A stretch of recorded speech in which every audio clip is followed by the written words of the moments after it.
Let's get started. At first, I would like to welcome you all to this webinar. Today, we are going to talk about 7 ways to increase online sales. It's a bit of an early webinar. Usually our webinars start at 10. It's only 9 a.m. at the moment. So hopefully you've helped yourself with a nice mug of coffee. At the office, maybe at home, maybe you're still in bed wearing your pajamas, which is actually fine during a webinar. Both are fine because we can't see you. So let's get in there. Before we start talking about 7 ways, I first would like to introduce myself and the co-host of this meeting with you. My name is Sander Hobbel. I am an account manager for Xaris, and I'm together here with Matthias Eriksen. He will introduce himself to you in about a minute when I'm done with my first part. Good for you to know is that at the bottom you will find a Q&A bar. So if you have any questions during this webinar, please feel free to leave your answers at the bottom of the screen. And at the end, we'll get back to you and try to answer these questions to the best of our ability. All right, Matthias, next slide, please. Perfect. Right. All right, so I'll just briefly introduce Xaris. I think most of the people attending do know who we are and what we do, but just in short, Xaris is a digital commerce agency where we help our customers, which are usually and mainly fashion brands and retailers, or wholesalers, manufacturers, who have digital commerce goals, and we help them achieve those goals. How do we do that? We do that on one hand with building e-commerce platforms. So they're web shops, all using Magento. So we have e-commerce on one hand. On the other hand, we have product information management to centralize your customer data, which is another discipline within Xaris. And another big discipline is digital marketing to really make sure that the web shop functions correctly. So think of conversion optimization, search engine optimization, marketing automation. And at the bottom, you will see some of our customers. One of them, which I would like to highlight, which is Love Stories, which is actually a shared customer of Voyado and Xaris. I'm together here with Voyado today. Voyado will be explained by Matthias in just about a minute. We can share Love Stories because that's our most recent local customer. Love Stories is a lingerie brand rapidly expanding around the world actually. So not even only Europe, it's a global brand already. And that's where a product of Voyado really comes into play. So the partnership between Xaris and Voyado was established late 2019. So we've just recently become partners.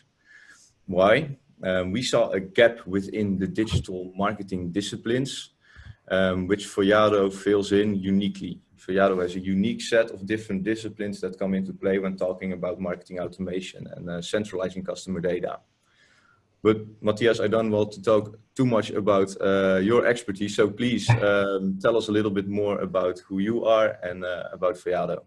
Right, thank you. Good introduction. I'm Matthias Eriksen. I work as VP Strategic Accounts for Voyado, helping us grow internationally and both finding new customers, obviously, but also actually being a part of taking care of them once they are a customer as well. That helps us grow further. And I think if we talk about us as a company, I'm going to explain a little bit about what it contains briefly, but we focus on retail and we build both our platform and us as an organization to support retail, right? And these type of brands that you're looking at.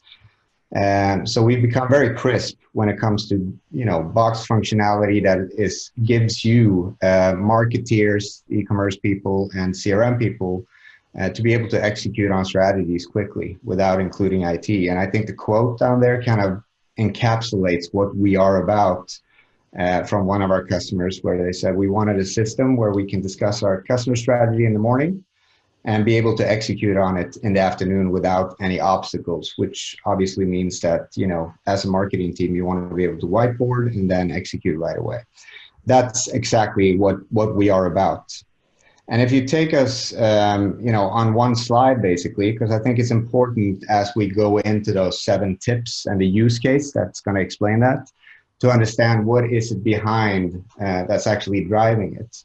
And as an absolute foundation, there's a lot of acronyms out there, but CDP is Customer Data Platform. It's basically a way of centralizing all your customer data that is of relevance, and we'll get into more depth in that. But also a way to, getting good KPIs based on that data to support executing on your strategies. So the insight piece is a big part of Voyado as well. And also the loyalty piece, and we'll get into, what that entails in the use case as well. But we are the engine behind, driving everything from reward points, tier levels, gamification achievements, and things like that. And just make it simple to execute on those strategies again. And related to the data that we store in the CDP, we also built predictive models, calculating anything from, understanding churn. If somebody's about to leave us, maybe we want to, create a win-back campaign, things like that. And product recommendations, send time optimization, when's the best time to send an email to me, and things like that. The campaign piece is obviously a central part of this as well.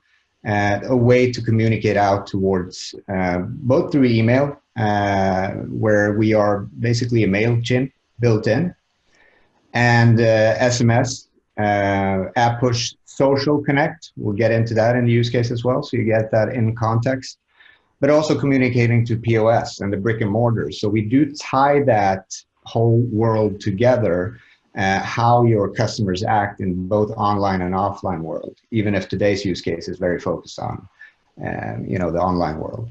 And then cherry on top, and the most, I would say that where the juice comes in is the marketing automation, building customer journeys, basically, based on predefined triggers, like a transaction being made, a birthday happening, somebody goes, writes a review or something like that. And just us giving you as a customer the ability to very easily build those automations and journeys up, and tapping into all these different areas in a simple way. So that's very high level of what it is that Voyado actually entails. And now stop with that boring stuff and get to the actual, theme of the day. All right, thank you, Matthias. Yeah, let's talk about different ways to increase online sales. When we discussed the topics of this webinar, we stuck our heads together and we thought of many ways of, how can we make sure that customers active in fashion, in lifestyle, or whatever market can increase their online sales with using their web shops. Especially in times of Corona, bad stuff going on. We thought it was important to share some high-level, easy ways for you to increase online sales, and maybe hoping to activate you and to inspire you to work with some of these topics. And we are going to present a use case in a minute, which we will walk through like a sort of customer journey, and we'll walk you through the 7 topics that I'm going to highlight. So I'm going to highlight the topic, and then Matthias will talk about it more in depth on how that would look like and how that could look like in a specific use case. So Matthias, please tell me the use case that you've prepared. Yeah, no, it's a company that hopefully you guys can relate somewhat to. Radish, an online fashion, retailer for women. They have an online store. They have 10 brand stores. Operate in 16 markets, 120 million euro turnover, and they have 800,000 registered customers, meaning that would be the ones that we are focusing on and have in our CDP and our database, basically. Right. So this is a typical kind of, I would say for us at least, sweet spot customer. I think you relate as well, Sander, to that. Yes, definitely. And and the task given in this specific use case is that, well, what are we going to do here? We're going to increase sales of spring summer 2020 collection for women, and then we're going to drive you through how you execute upon that in the best way possible. Right. Okay, so let's get to the first topic, which is centralizing customer data to specific customer segments. I hope the importance of centralizing customer data is clear to most of the people. Still, we see that often customers have not arranged this. You have a lot of data telling something about customers, but is it centralized? Do you have it at one location? And please, Matthias, you have the experience within centralizing this data. Can you tell me more about what this entails and what customer data is in general? Yeah, I mean, I think what's important is that you want the data to be as fresh as possible, if that makes sense, to get it live, meaning that it's important to be connected to your CMS, to your web shop, obviously, how your customer acts real time, because they change in behavior and what they're actually interested in and so forth. Maybe buy something from somebody else and comes back and are interested in something new, and you need to keep track of that and obviously optimize personalizing based on that data. So connecting to the CMS and getting all that information in is important, but also to a POS and things like that. And also tie in the predictive models that I talked about to automating, predictive intuition about what somebody wants or where somebody is leaning towards and things like that. So getting that updated and kind of live updated is crucial. And obviously, as you said, centralizing it in one and the same place. All right. Can you go to the next slide? Yeah, we can look at it, because if you look just a snapshot, this is just an example, of course, but there's a lot of data that we store and an easy way to get in and go into detail. Our customer usually isn't this deep into it if you're not customer support. But more importantly, this data then, based on the use case that we have, we want to keep going and actually get the KPIs out of it as well. So then you can go out and really, in a simple way, get all the different reports and KPIs that are ready out of the box, ready to go as well, to be able to start acting and kind of performing on those strategies that you have as well, to kind of have a good foundation to take the next step. Right. Okay, so that concludes the first point, is to really get your customer data in order. And if you don't have good data quality, like data is lacking, you are missing first or last names of people, make sure that you do get the right data from your customers. So moving on to the second topic is to personalize communications. And how are we going to do that? We are going to do that to use the customer data to make customer segments. Right. So what conditions are necessary, Matthias, to make good customer segments? Can you walk us through the case here? Yeah, I mean, it's easy to look at it from a case perspective, but I think that it's extremely central in every customer strategy to work with customer segments, because that's how you want to build it up, and dynamic ones, to have people move in and out of those segments, and based on who you are and what segment you're belonging to, you personalize certain content towards that, basically. So first you want to find a new profitable customer segment, and usually that starts by, again, going back to looking at KPIs based on the data that we have on your customers. What are the best, what is the best target audience here based on certain KPIs? And what we figured out in this specific use case is that it's obviously women, but it's a certain age group, 18 to 26. Favorite categories: dresses, skirts, swimwear. They are an active customer, so we can actually define a customer segment that has bought something in the past 3 months, because we want them to be active here. And also that we have defined customer lifetime value being 350 euros. So it's a customer that's worth money over time as well. And customer lifetime value, by the way, is another predictive model that's included as well. So based on that, we need to create the customer segment for real. Now we whiteboard it, basically, or scribble it down on paper.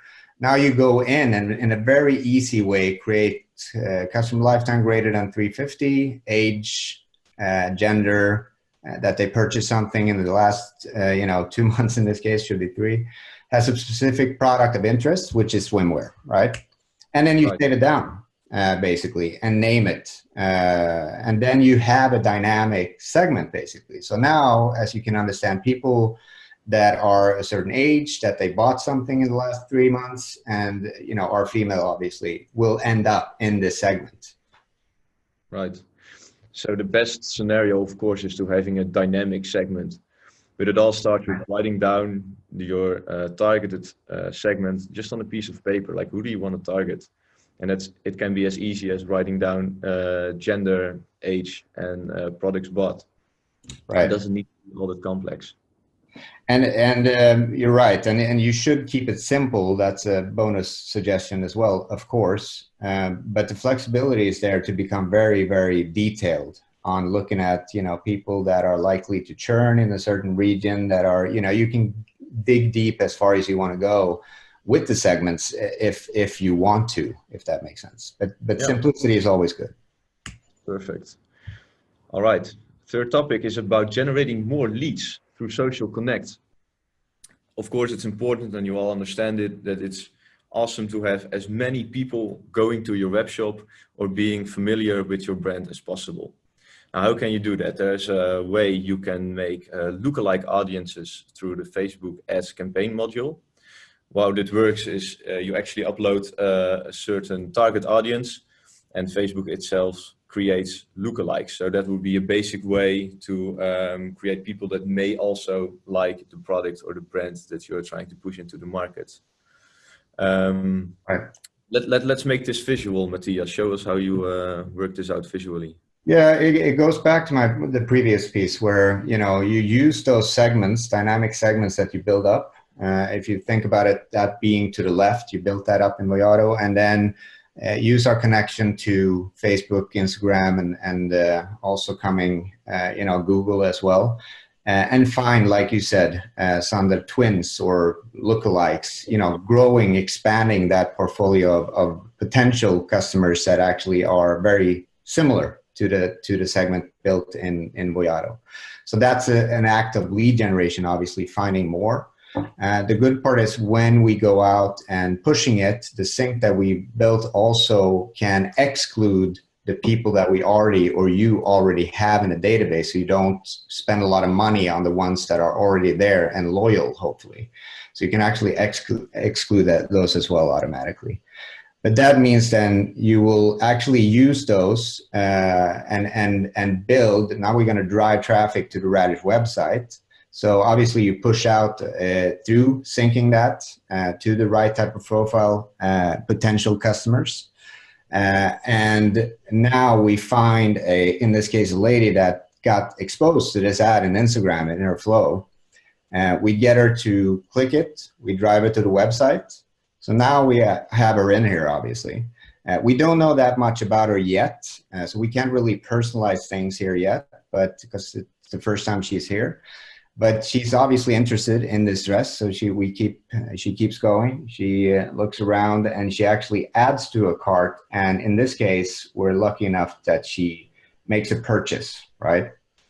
And this is where the magic happens from our perspective, because now you can start really communicating with your customers. And the first step in that is, as everybody does today that's on this call and all our customers, is to send, you know, a transactional email, right? Right. I think this is actually one of my favorite ways to increase online sales, because before we started with this webinar, just started discussing the topics, I wasn't familiar with this this nice way. You can personalize, or should focus on personalizing transactional emails, not only with the customer's name, of course, but because it's just a digital receipt of the products that you've bought. But how great would it be if you can add related products to this transactional, to these transactional emails? Matthias, show me how you have some metrics, right, about how the open rate and. Yeah, no, we do. And we measure a lot based on, we have around 150 plus customers today where we do a lot of our own KPIs on what actually works and what is good and not so good and so forth. And this one is actually something that is a simple way, quick way to increase this in a big way. So what we've done here is basically you get your receipt, right? And instead of just getting the receipt, we actually put in recommended products as well, that we know as well, since we know this much about Michaela, is in this case, the lady, we can personalize it in a way where it's actually products that are very, very relevant to her as well. And as you said, the KPIs based on this is that we measure that it's actually 8 times more open and clicks on those type of emails, because you want to check what you bought and that everything is correct, right? And based on us personalizing it, we actually get a 20% increase in conversion on that specific customer. So it's money to be made with a very low threshold to get this going, to be fair. Right. Are there any emails that get a higher open rate, Matthias, than these transactional emails that you know of? That's higher open rate. Now this is the one that people almost always look into, so to speak. So you want to put your money into, or time into making these look very good and getting people to return based on, looking at these extra products here. And the way to build it as well is extremely simple. If you have a tool to help you out with it, it's basically on the left-hand side, different triggers that I talked about. In this case, a product purchase. And then you just pick and choose from everything from what type of email you want to do, since that's under the same hood. And if you want to, give them points from the loyalty piece or whatever you want to do, it's very, very easy to build this hierarchy up and get that flow going, so to speak. And in this specific use case, obviously, Michaela is a good customer now, so she will return based on this transactional email to the website. And the good part now is we can start personalizing as well. So we will shoot back information to the CMS, to the website as well. So in this case, we can, very simple way, but we welcome back Michaela. This could be that we push back information like what type of points do you have, or loyalty, a voucher or whatever that might be as well, and put it either here or on my pages on the website to make it even more detailed and personal. But in this case, she's going in, she actually adds to a cart, but in this case, she abandons the cart, which tends to happen sometimes. Yeah. So another topic we would like to discuss is personalizing these abandoned cart emails. We're staying in the email domain here for a short bit, customizing them with also product recommendations and a part of loyalty. Personally, I always find the abandoned cart emails fairly annoying because, I abandoned my cart for a reason, and usually I find it annoying. That's mostly because of the message that gets sent, and not because of the email itself. So, Matthias, how would you advise to not make this annoying and make this appealing for the customers? Right, and I think you touch upon a point. It's not that much about the structure that maybe after a certain time you automatically, as one of our customers, send an abandoned cart email to somebody. It's more about the strategy. How do we communicate this without becoming annoying? Because I do agree with you. This is a bit of a difficult way to walk a line, basically. But what we want to do here, and that we've seen been successful, again, when looking at our customer portfolio, is that, in a simple way, are you still thinking about that skirt, obviously, but would it only be that, then that is a bit annoying. But in this case, we tap into the loyalty piece as well. So first of all, thinking about that card, but also that we have a voucher available of 25 euros. And we actually have a counter time stamp on it as well that you have to utilize or use this within a certain time period. So now they have about 2 days to go in and actually redeem this. And we also, based on everything we know about Michaela, again, live updated on what she's looked at and what she's interested in, push some products that might be of interest as well. So in this way, it's a bit cleaner, a bit nicer to, send these abandoned cart emails out, to be fair. Yeah, that makes it relevant. Right. All right. Staying in the loyalty or going to the loyalty domain, which is actually one of the key expert areas of Voyado, one of your main disciplines. Yeah. I think we all know the standard customer points that you receive when buying an item, and once per year, or maybe not even, you'll get updated by the status of your reward points. Can you show us how you can make loyalty still relevant to customers, and is it still relevant? I think it's more relevant than ever. I think that, the basic stuff that we've talked about here, I'm going to get into what this is about here, but that we work with points, potential tier levels like bronze, silver, gold. And if you have a certain amount of points left to the next level, then maybe you will get something, of course. And then we can communicate that based on, if you buy something for this value, you'll get this as well. So that's all. That's like the traditional way, and it works. It's a good way to do it. And also in this case, converting that like we used in the abandoned cart email, like an actual voucher. You convert something into money that you can redeem either online or offline.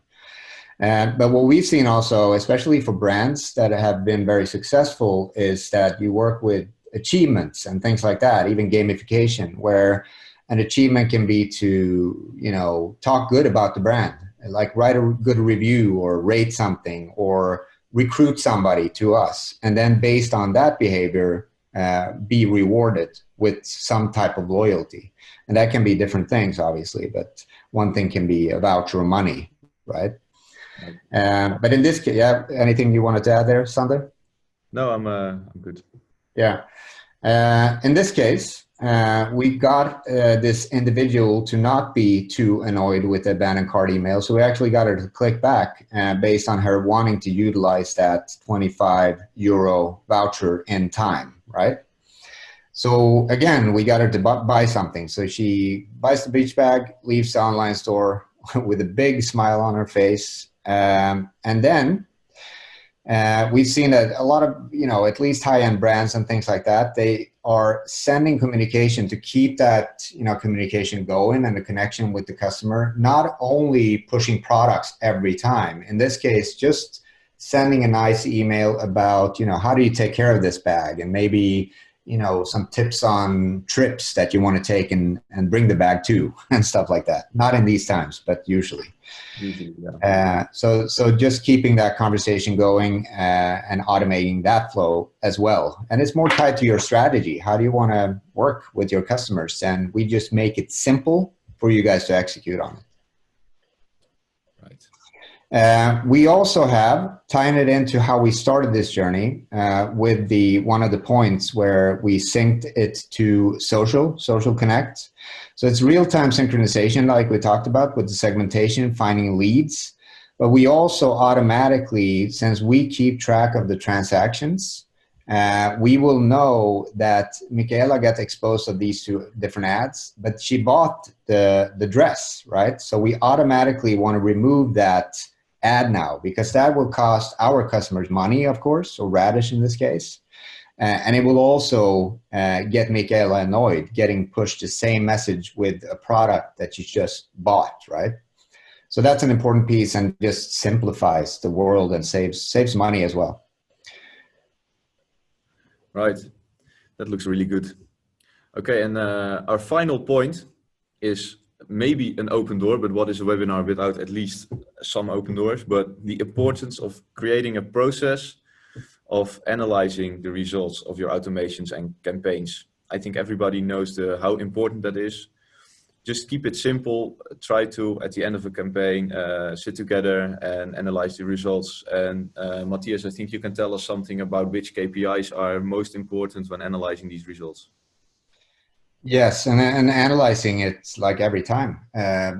Believe it or not, many don't do this today, and if they do it, it's a lot of Excel work and a lot of getting help from IT to get the right KPIs and things like that. So we a couple of years ago got asked, can't you build something simple to be able to do this follow-up, like included in the product? So obviously open rates, stuff like that you can automate. If somebody have a hard bounce, then we can automatically send out an SMS instead, having them update it and maybe tap into loyalty, giving them something for doing so. But on the right-hand side is what we call an effect module for both, doing this SMS send out or measuring an email or even an automation as well to see how things turns out. And what we've done is that we automatically create a control group.